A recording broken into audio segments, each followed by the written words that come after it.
तो last lecture में हमने देखा था कंटिन्यूड प्रोपोर्शन, ठीक है।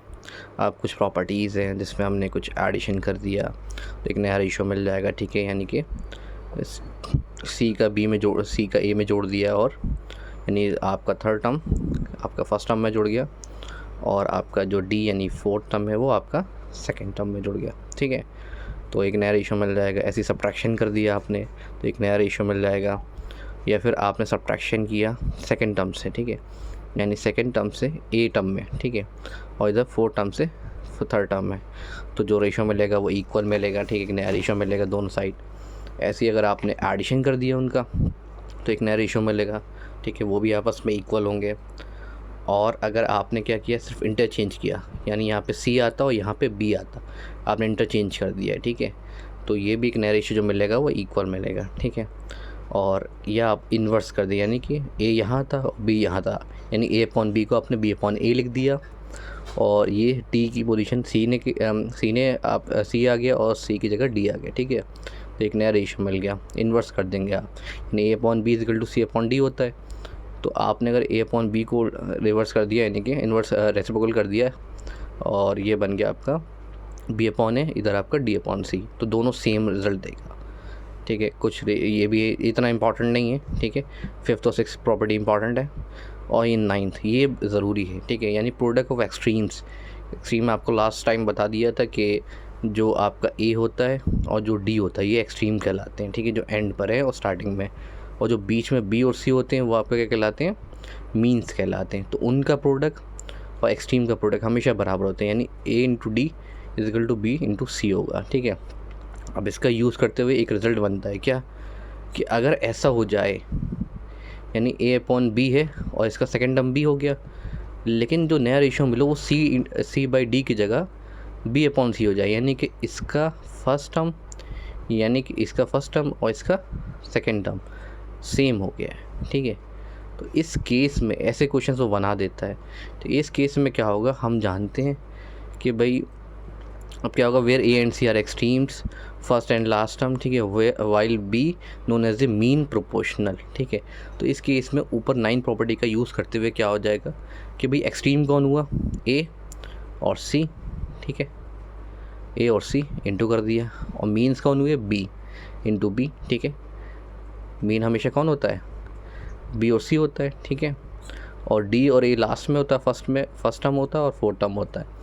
तो इसको आपने मल्टीप्लाई कर दिया, तो बी इंटू बी हुआ, इधर ए इंटू सी हुआ, ठीक है। अब ये बी स्क्वायर बना, ये ए सी बना, और बी की वैल्यू क्या है, स्क्वायर होते जाके अंडर रूट हो जाएगा, यानी B is equal to under root A C हो गया, ठीक है। तो ये इंपॉर्टेंट है, ठीक है, इसमें क्वेश्चन बन जाते हैं।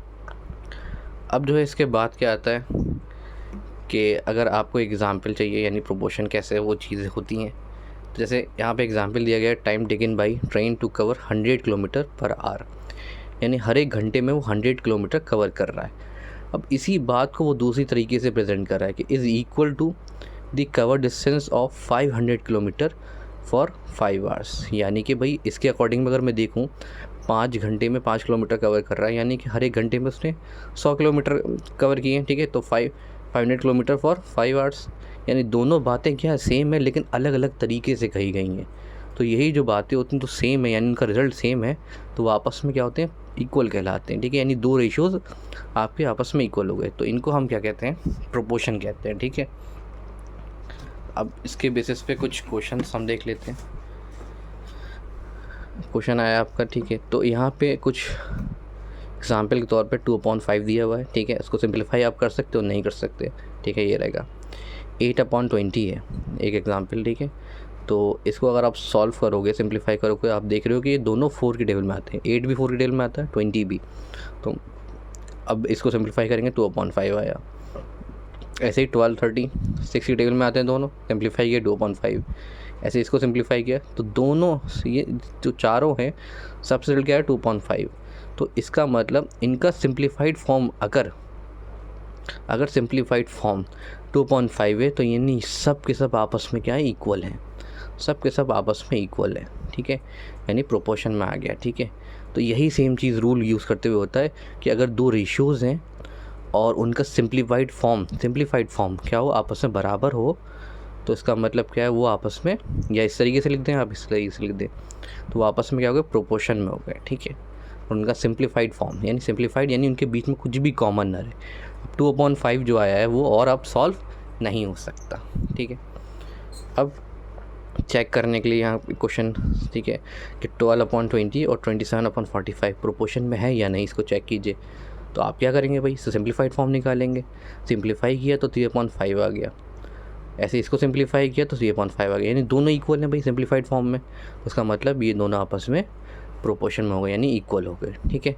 तो मैं कह सकता हूँ ये प्रोपोर्शन में है। अब एक और रेशो गिवन है, ठीक है। अब यहाँ से मेन क्वेश्चन स्टार्ट होता है, ठीक है। जैसे हमने देखा था भाई मीन प्रोपोर्शन वाला, मीन प्रोपोर्शन में क्या बताया था कि A/B अगर है और आपके पास B/C, यानी इसका फर्स्ट टर्म और इसका सेकंड टर्म क्या हो गया, सेम हो गया है, ठीक है।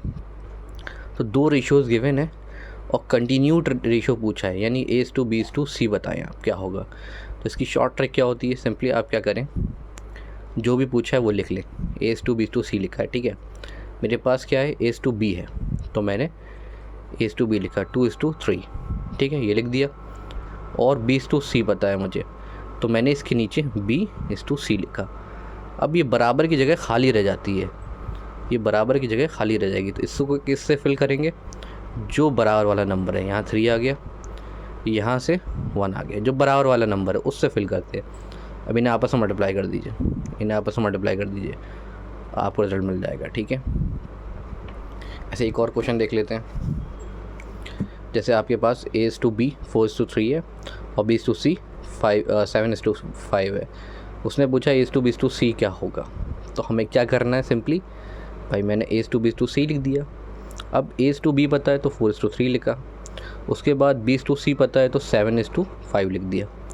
अब ये देखिए, जगह जो डैश बना रखी है ये खाली रह जाएगी, ठीक है। इसको किससे फिल करना है, जो बराबर वाला नंबर है, 3 से फिल होगा, और ये इसके बराबर कौन है, 7 से फिल होगा। अब ये आपस में मल्टीप्लाई कर दिए, 4 7 28 आ गया, 3 7 21, 3 5 15, ठीक है, यानी C की वैल्यू आ गई। अब ऐसे ही अगला क्वेश्चन भाई सेम उसी बेसिस पे, अब A/B पता है आपको, B/C पता है, ठीक है। तो सेम काम करेंगे, तो यहाँ से भी आपको रिजल्ट जो मिलेगा वो मिलेगा 2:1:2, ठीक है। और अगला क्वेश्चन इन्होंने दे रखा है, ठीक है, यहाँ इन्होंने सॉल्व किया है। अब यहाँ पे क्या बताया गया है, इसमें क्या फ़र्क है, A/B पता है आपको, B/C पता है, ठीक है। आपने लिखा A/B क्या है 3:4 और B/C क्या है 8:5, लेकिन बराबर की जगह क्या रहेगी, खाली रह जाएगी। तो आप क्या करेंगे, बराबर वाले नंबर से फिल कर दीजिए, ठीक है। यहाँ 8 है तो 8 से फिल हो जाएगा, या 4 है तो 4 से फिल हो जाएगा। अब ये मल्टीप्लाई कीजिए, 8 3 24, 4 8 32, 4 5 20, आपने मल्टीप्लाई कर दिया, ठीक है, 24 32 20। अब ये देखिए कि इनमें कुछ कॉमन तो नहीं निकल रहा है, ठीक है, यानी कोई ऐसा नंबर तो नहीं है जिससे ये डिवाइड हो रहे हो। भाई 2 से सब डिवाइड हो रहे हैं, 2 से कर दिया, 2 से कर दिया, ठीक है। 2 12 24 होता है, 2 16 32, 2 10 20, सबको 2 से डिवाइड कर दिया। अब हमें क्या करना है भाई, और देखिए अभी और तो सिंप्लीफाई नहीं हो रहा है, 2 की टेबल में सब आ रहे हैं, 2 6 12, 2 8 16, 2 5 10, ठीक है। लेकिन अब ये सिंप्लीफाई नहीं होगा, तो ये आंसर होगा, ना कि ये आंसर होगा, ठीक है। अब ऑप्शन में हो सकता है मे बी ये भी दे दे, वो ये भी दे दे, ये भी दे दे, तो आंसर क्या हो जाएगा, ऑल ऑफ दीज, ठीक है। डिपेंड करता है ऑप्शन कैसे दे रहा है, लेकिन सिंप्लीफाइड फॉर्म ये है तो आंसर ये होगा, ठीक है। तो ये जो फॉर्म है वो आपकी कंप्लीट हो गई, ठीक है, एक टाइप कंप्लीट हो गया। अब दूसरे टाइप की अगर मैं बात करता हूँ, यानी कि इस फॉर्म में आ जाए, B/A+C = 3/7 है और A/B+C = 1/11 है। अब आपसे पूछ रहा है कि A/B/C क्या होगा, तो इस केस में आपको क्या करना है भाई, अब तक तो आसान था। अब क्या कीजिए, sum should be same of numerator and denominator, यानी कि यहाँ 3 है, यहाँ 7 है, इसको ऐड करता हूँ कितना बनेगा, 10 बनेगा। ये 1 है और ये 11, इसको ऐड करता हूँ 12। अब ये सम क्या है, अलग अलग है, ये सेम होना चाहिए। अगर सेम नहीं तो बनाएं, कैसे बनाएंगे, ये जो आया है सम, इन्हीं का क्या ले लीजिए आप, एलसीएम ले लीजिए। एलसीएम 10 12 का लेना है, तो मैंने बताया था शॉर्ट ट्रिक किया भाई, कॉमन ले लीजिए, कॉमन लिख लिया। अब और कुछ कॉमन तो नहीं आएगा, इसे मल्टीप्लाई कर दीजिए, क्या आ गया, 60 आ गया, ठीक है।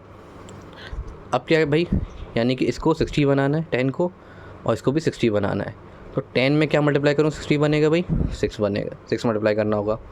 12 में क्या मल्टीप्लाई करूँ 60 बनेगा 5 मल्टीप्लाई करना होगा, ठीक है। तो 5 मल्टीप्लाई कर दिया तो ये आपका 60 बन जाएगा। तो यानी कि 6 इसमें मल्टीप्लाई नहीं करना है, 6 हमें क्या करना है इसमें मल्टीप्लाई करना है, ये जो रेशियो, और इसमें आपको मल्टीप्लाई करना है 5, ठीक है। तो मैंने 6 मल्टीप्लाई किया तो 18/42 बना, ठीक है। इधर मैंने 5 मल्टीप्लाई किया तो 5/55 आ गया। तो अब जो है यानी कि जो ये देखिए जिसमें सिर्फ एक सिंगल है, ठीक है, सिंगल टर्म्स है। तो b यहाँ सिंगल है तो b की वैल्यू 18 हो गई, 18 लिख दी। a की वैल्यू 5 हो गई, ठीक है, 5 लिख दिया। अब c रह गया, ठीक है। c इधर भी है लेकिन c सिंगल नहीं है, c a के साथ भी है और c b के साथ भी। तो इस केस में क्या करना होता है कि भाई आप a + c, ठीक है, मैंने यहाँ यूज़ कर लिया a + c 42 के बराबर हो जाएगा, ठीक है। जैसे b 18 के बराबर हुआ ऐसे a + c 42 के बराबर, 42 लिख दिया। अब जो है a को उधर लेके माइनस किया, a की वैल्यू क्या निकाली हमने 5 पुट कर दीजिए, 37 आ गया, ठीक है। सबकी वैल्यू आ गया, अब रेशियो की फॉर्म में लिख दीजिए 5:18:37।